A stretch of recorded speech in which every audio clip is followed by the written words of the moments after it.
Marianne était enceinte de 7 mois quand elle a appris que son cordon ombilical ainsi que son placenta ne fonctionnaient plus correctement et que sa petite fille ne pouvait plus bénéficier des nutriments dont elle avait désespérément besoin. Suite à cette complication, les médecins ont dit à Marianne qu'une césarienne d'urgence était impérative pour sauver son bébé, car elle a arrêté de se développer. Marianne avait déjà quelques prénoms en tête, mais très peu de temps avant l'accouchement, elle a décidé d'appeler sa fille Pixie, en raison de sa petite taille. La maman n'a pas eu tort de faire ce choix, car la fillette qui ne pesait pas plus de 400 grammes à la naissance portait parfaitement son prénom.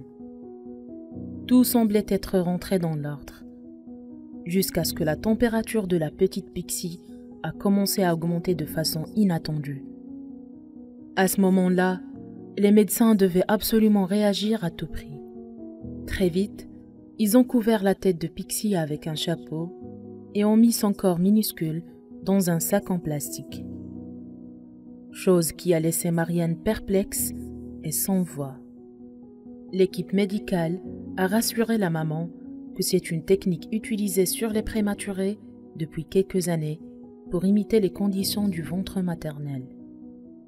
Ces 5 ou 10 dernières années, il a été reconnu que traiter des bébés en les plaçant dans des sacs en plastique transparents juste après l'accouchement est le meilleur moyen de maintenir une température corporelle normale, a annoncé le docteur Gill Richardson au nom de l'hôpital où la petite Pixie est née.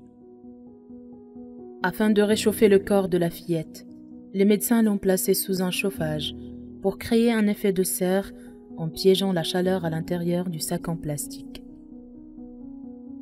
Durant les 3 mois qui ont suivi, Pixie est restée aux soins intensifs à l'intérieur d'une couveuse. Quant à la maman, elle n'avait même pas le droit de prendre sa petite fille dans ses bras, car elle perdait du poids à chaque fois qu'on la déplaçait. Même toute petite et inconsciente de ce qui se passait autour d'elle, Pixie était très forte et avait la volonté de survivre. Quelques mois plus tard, l'état de santé de la fillette s'est nettement amélioré et elle a pu rentrer enfin à la maison avec sa maman. Pixie pesait moins de 3,5 kg et ressemblait à un bébé de 2 mois, alors qu'elle en avait 5.